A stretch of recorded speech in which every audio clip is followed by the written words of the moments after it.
రోజుల్లో సేవకులు చెప్పిన దాని ప్రకారం చూసుకుంటే ప్రతివారు కూడా చాలా సులువుగా మనం పరలోక రాజ్యం వెళ్ళిపోవచ్చు అనుకుంటున్నారు.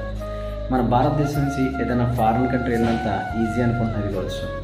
భారతదేశం నుంచి అమెరికాయో, దుబాయో, కువైటో వెళ్ళినంత ఈజీగా పరలోక రాజ్యం వెళ్ళిపోవచ్చు అని చాలామంది అనుకుంటున్నారు. కానీ దేవుని పరిశుద్ధ లేఖ నుంచి ఒక మాటను జ్ఞాపకం చేస్తాను. మత్తయి రాసిన సువార్త 7వ అధ్యాయం 2వ వచన భాగంలో, ప్రభువా ప్రభు అని నన్ను పిలుచు ప్రతివాడును పరలోక రాజ్యంలో ప్రవేశింపుడు కానీ పరలోకమందున్న నా తండ్రి చిత్తం ప్రకారం చేయవాడే ప్రవేశించును.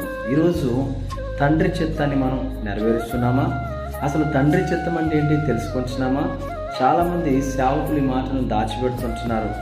ఎందుకంటే ఒక ఉపాధ్యాయుడు సరిగ్గా శిక్షణ ఇవ్వకపోతే విద్యార్థి ఎలా వెళ్ళిపోతాడు, సేవకుడు కూడా సరైన వాక్యము అందించకపోతే విశ్వాసులు నరకానికి వెళ్ళిపోతారు.